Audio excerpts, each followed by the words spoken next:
Thank you very much, and good afternoon, friends.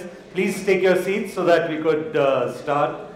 Friends, a proud privilege for me to call upon our esteemed panelists for this panel discussion on digital transformation in automotive manufacturing. So first of all, I would like to invite Mr. Umesh Pai, Managing Director, E-Plan Software and Services. A round of applause for Umesh, please. Then Mr. Sandeep Chaudhary, Managing Director, HUF India Private Limited. Sandeep, love to have you on the stage. We have Mr. Sunil Mehta, General Manager, Mitsubishi Electric. Sunil, please join us on the stage. Friends, join your hands together. Mr. Vijay Javade, Director, Sales and Marketing, Emerson Automation Solutions Private Limited. And last but not the least, Mr. Ajay Pathak, Head of Marketing and Business Development, Beckhoff Automation. Please join. So friends, we've been told to, if we can save about 5 minutes from the panel discussion. So let's make it an effort, and my request to our panelists, let's keep the answers and replies short and crisp. So friends, we have our esteemed panelists here with us. Umesh, let me start with you. We use the term digitization, digitalization, and many times people are not clear which term has to be used when, Umesh. So maybe I would like to ask you, Umesh, instead of using these terms very loosely, could we get a clear definition? What is digitization and what is actually digitalization?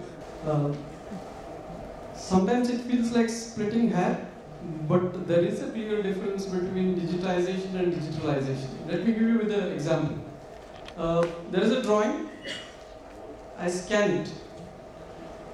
Is it digitized or digitalized? Digitized. Digitized. What's the difference? It's not intelligent. No? It cannot be used for any further application. So digitalization is, in the drawing knows what it does, where is it fitting in, where is it being used. This is in terms of engineering. But then this process of digitizing or digitalizing can be done across the value chain, whether it is marketing, sales, after sales, support, everywhere. So there is a clear-cut difference between digitization and digitalization. Digitization plus intelligence, we should say, as digitalization. Perfect.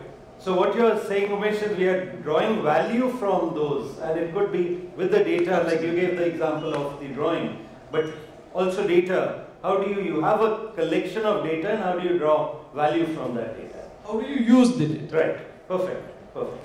Now, coming to you, Sunil.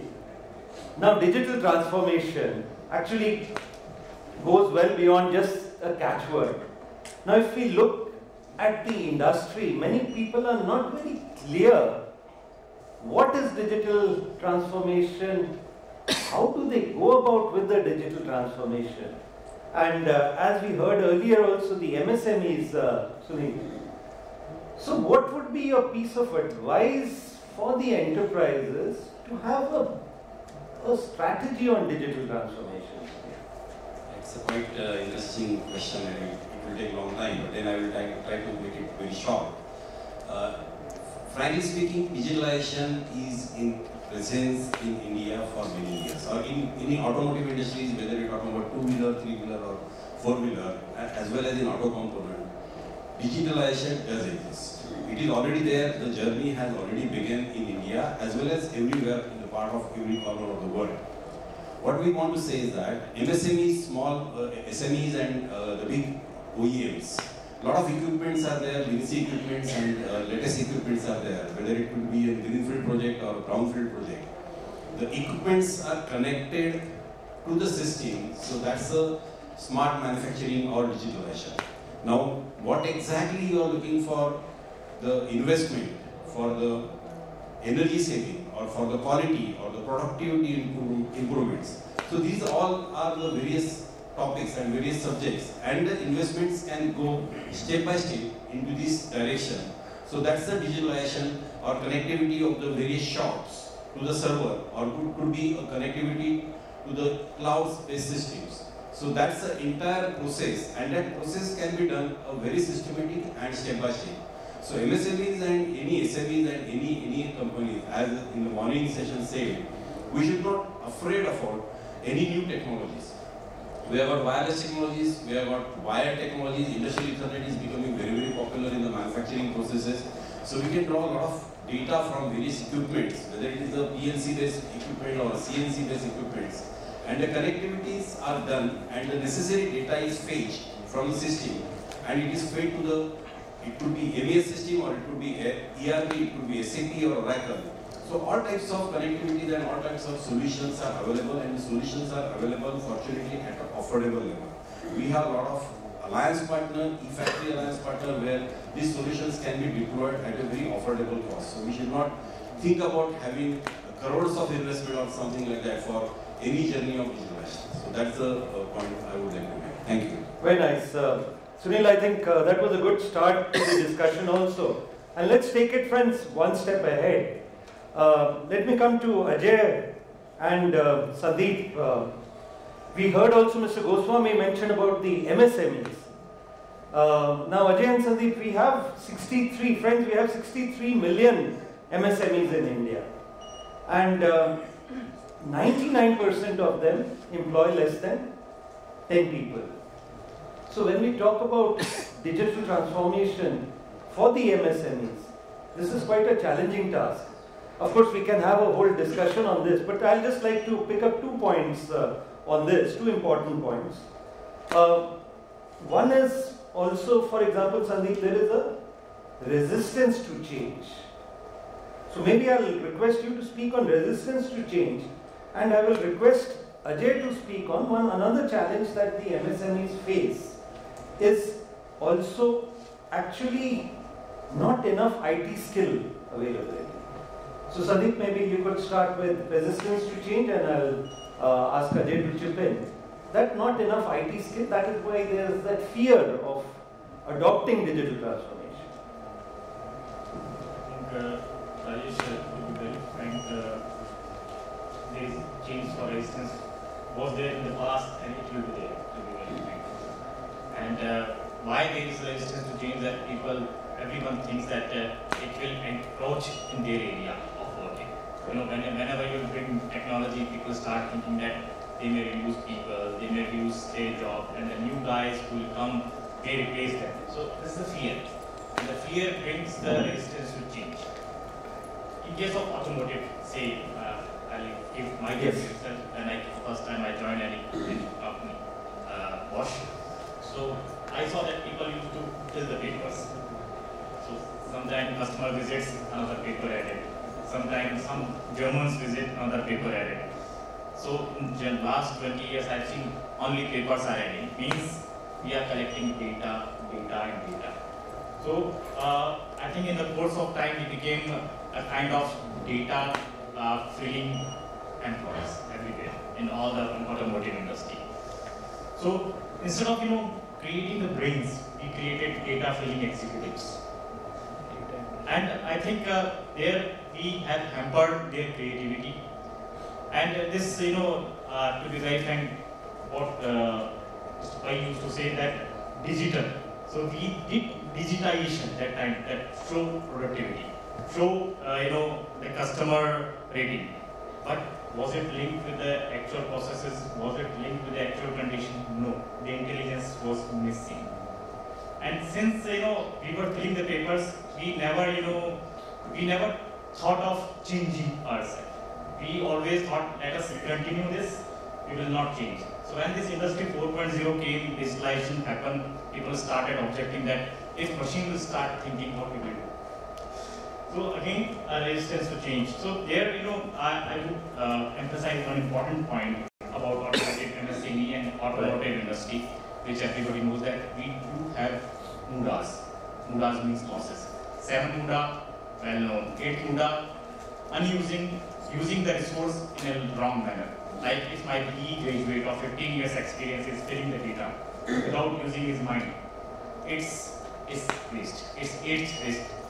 So this, your digitalization helps them, to give a proper data accuracy. Like being entrepreneur or being at the head of the organization, I have 2 big problems. One is the data accuracy, which I think everyone knows, and second is the availability of data on the time. Correct? Almost all the issues happen with these two topics. That time पर नहीं मिला और गलत मिला.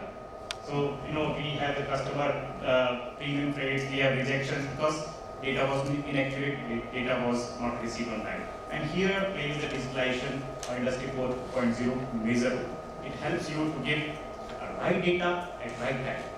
For the management, and not only for the management, for all the levels. Yeah. But it's the responsibility of we guys to make them understand that this change is good for them. They can learn and they can contribute better than filling the paper. They can be more entrepreneurial in their own functional areas. Right. So I think. Very good. Ajay, I think that's a good what Sandeep mentioned. Galat data mila and saying data nahi mila. So that requires a certain level of skill set should also be available. Now, MSME ke liye that is a challenge that maybe I want to adopt, but I may not have the right people or right resources. So, wo kaise? How can they cover up this lacuna? I think primarily if they can identify the real problem statement, and if it is really linked with many things, you don't need actual software to handle everything. You can do it things with normal logics. And once you set on a process wherein you find a solution, then making a program out of it is a bit simple. So not everywhere you have to employ or deploy a very highly qualified IT programmer. Right. But understanding what is my challenge, where I am losing money, what that I want to actually achieve at the end, and what are my bottlenecks. And if I start solving them step by step in small way, and I find that I am coming to a process to resolve it. Once you know the process, programming should be easy. Right, right. Vijay, now coming to you, the manufacturing sector is very dynamic. It's not a static sector. And also, friends, the needs of the customers are very dynamic. The needs are evolving. So as a company, you've been given a project, let's say digital transformation project. Now the customer needs are also changing and the requirements are also changing. So as a company, how would you be tackling this situation? I think it's the most challenging topic. When there is a change, as Sandeep said, it is very difficult. I will give some examples. Emerson is more in automation, particularly in process industry, which I can talk about also in a discrete side. But I will give example of the process side. Emerson invented the wireless technology. It took 10 years to get adopted in the process industry. So it is not easy, even if you physically demo that to people, still it is not easy to review on the technology. And now what industries can do, I think we cannot stop there. We have to go creating people, educating people, and demonstrating how the robustness of the technology is there for them, and how that can help to increase their top quartile performance. Coming back to the I will take a trade of MSME, which is my topic very close to my heart. I am working with the Ministry of Industries in Tamil Nadu, and one of the point I am seeing, one point from the industry side and one point from our side. Industry side, if I look at, there is a fear of unknown. They are not aware of how much it costs. Industry 4.0 is what, and how much it costs, how that will reflect on their business. They are not aware of. I think it is a joint responsibility of industry to make them aware. That is where now last 2 months we are working with small industries across Tamil Nadu. But I think this can be taken as across India, to educate MSMEs on this. So this Industry 4.0 is not that it's a big jargon. It is a brick by brick you can build it. So this if we educate to the industry MSME that small brick is for them also available, I think that can help. But of course this is not easy journey. Last 2 years we are working. And every month I have to report the numbers. So it is not easy, you know. When it comes to the numbers, it is not that easy. So it is a challenging, but we have to keep on pushing it. And those small examples are giving, you know, mileage. And I think very rightly said. Let me add one point here. All the basis of this is, does the top management has the real commitment? Do they see the value in this and are they committed to implement it? And do they have the right technology platform, both in terms of the hardware as well as improving the skill sets of the people over there? Absolutely. That's right. From shop floor to top floor, we use the term. And friends, another I think very important and a very valid point that Vijay also mentioned. Industry 4.0, now there is a lot of misconception. But as he correctly said, these are steps one can take. Industry 4.0 is not a destination. It has to be a journey where you go step by step and each step you add to the journey. It cannot be a destination where, okay, that is my aim. And I think it also for companies it would evolve and you can take, as we use the term, baby steps, where you can get a quick ROI and implement that. I think it's same, you said digitalization, and then, you know, digital transformation. These are the steps. Absolutely. And these are the steps I think MSME is required to take. Absolutely, yes. Sunil, let me come to you now. When we speak of digital transformation, for example, let's say automotive manufacturing, now one of the bases is you need a robust supply chain. That is very important. Now in the last 3 years what we have seen a lot of disruptions in the supply chain happening globally. Now what would be your suggestion on how a resilient supply chain can be built so that this journey of digital transformation can be accomplished? See, my point of view, the OEMs, big OEMs are really adopting this smart manufacturing or digitalization and on-premises solutions as well as cloud-based solutions. Now the next step is to integrate the tier 1 and tier 2, and that can be easily possible. I would like to say that it's not a very difficult job. Fortunately, as I already previously said, that in India we have got good IT startups. In fact, NASCOM says that more than 10,000 startups are registered with them. And we are working with various startups. Of course, Mitsubishi Electric in Japan works with IBM and Oracle and all these things. But in India, we have developed almost 32 small companies who are the solution providers. And the solutions are very scalable. So those solutions can be deployed at the OEM level, say Maruti Suzuki, and maybe their tier 1 suppliers and tier 2 suppliers, and the connectivities can be established. So whenever there is a dispatch happens from, say, part supplier to the OEM and how much components has been dispatched. So all the integration is done at a very systematic and IT level, and the Oracle database has got all the information available. So how much parts has been supplied. Suppose today morning we want to make 400 diesel engines or maybe 400 AC engines, and which type of engines, a Swift Desire or maybe another part of it. So just-in-time technologies and this type of integration of the suppliers is possible. So the previous day the orders and the information goes to the supplier, and then definitely the inventories and everything can be lined up. Now at another end, we are talking about this type of systems. We are now facing a problem of a semiconductor shortages, and that's the reason I think that is another topic where we are, like a factory automation product supplier, we are facing the issues to supply the factory automation products to the machine maker and to the end users. So that's a different subject altogether, but then the integration of tier 1, tier 2 and OEM is possible, and it's not very difficult task, to be honest. Right.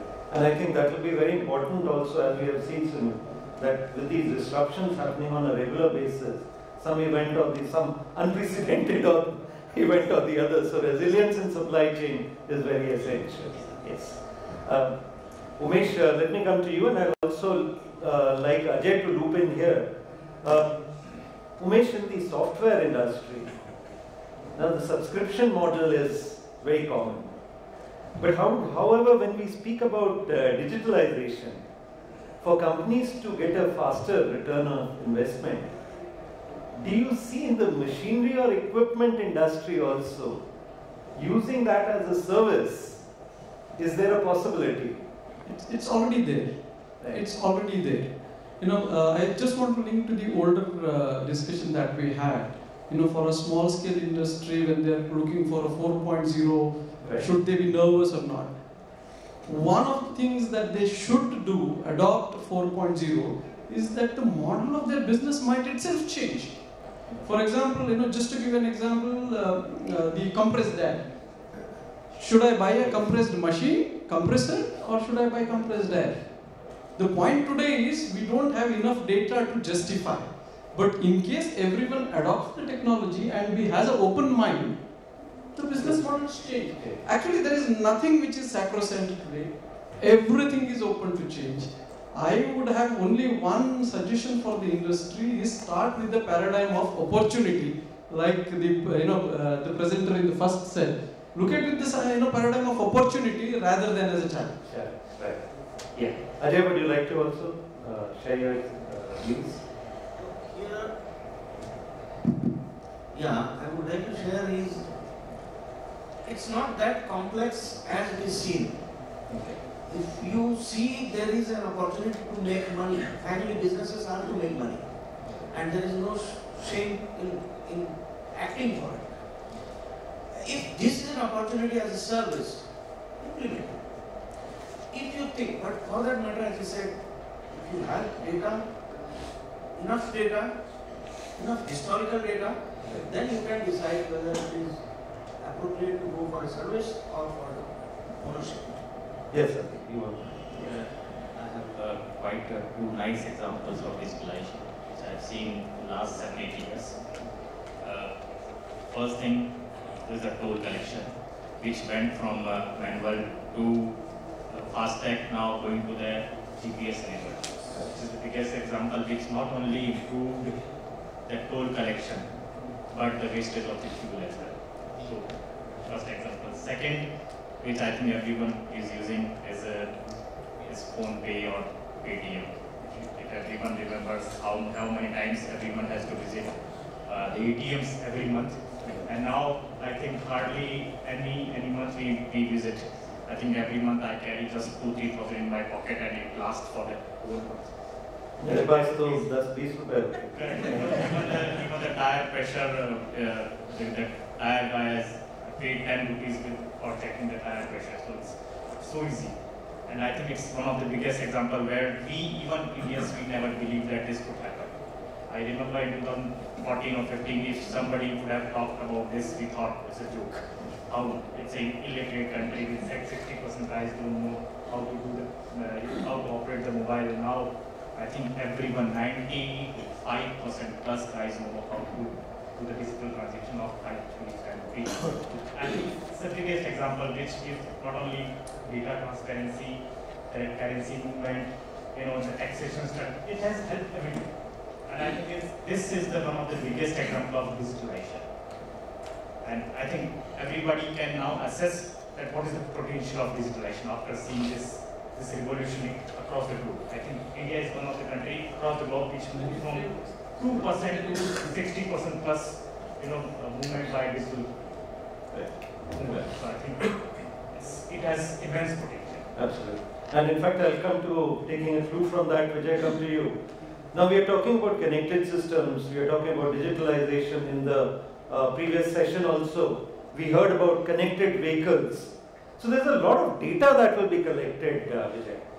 And of course, there is also concern on the security of the data.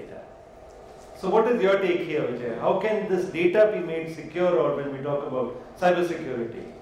Of course, wherever we are going, with the solution here, I think every company is worried about their data. So in most of the solution provider, they are having both options open for them. Either they can use their own server or their own cloud, or they can use the commons. But most of the time, I am seeing what we are trying to do is we are keeping their process data separate and analytics data separate, and that is where then it is only for the reporting the data is used there. So all the confidentiality or their process requirements are taken care of. So it is not such a big concern in the sea. there is a concern, Right. but there are solutions, Available. available. Right. Sandeep, maybe the last question for you. India's participation in the global value chain is actually less than 2%. The government is giving a lot of emphasis on exports also. We want to increase our exports to contribute a higher chunk to the global value chain. Now, in your opinion, Sandeep, digitalization, how can it help in increasing our exports? Certainly, it can help. Reason being that first thing that we are a powerhouse for Industry 4.0. The maximum number of IT guys are in India. But unfortunately, they are working for the Europeans or Americans. They are not working for the Indians. So Infosys, or I should say Tech Mahindra, everyone has more orders from outside compared to India. And as I explained that being an automotive guy, I see that the losses in any industry is immense in supply chain, manufacturing, in industry. So we do have significant losses. We Indians are still in the learning curve. And if we will curtail these losses, for example, it will give us huge cost advantage. It will also give us huge cash advantage because we will reduce the inventory, cycle time, everything, responses. Plus, if we are competitive, why China is a global manufacturing, they have controls on everything. But in India, we have fantastic brains, there are complexity, bureaucracy, but on other hand, there are losses. And losses, if we will tackle these 7 plus 8 losses, and it could be done through digitalization, I'm sure, as per my expectation, it will improve your EBITDA in double digit, just by these, currently 8 factors through Industry 4.0. So if we are improving by double digit in our total, cost structure, certainly it will be a significant advantage in our exports. Absolutely. And adding to another thing that India is moving quite fast in implementing FTAs. From this 27th of December, we are going to start with Australia, the first FTA. With UK, I think down the line in 6 months, we will conclude that as well. Yes. And as per the information I had from German consulate last time, Yes. EU, yeah, FTA also has been FTA discussed. might also be concluded within 23. So if we will conclude this, another advantage in exports, because China has FTA with EU, but unfortunately we don't have. And in different part of the EU, we pay from ranging from 4% to 15% duty, which is also killing us for our exports. So once these 2 factors India will work upon, certainly I think no country can match us. We are really imaginable brains we have in India, and we should trust them. Right. Thank you. Thank you very much. So with that, friends, a round of applause for our panelists. I think it was a nice discussion and good points shared. I think there's a question coming up now.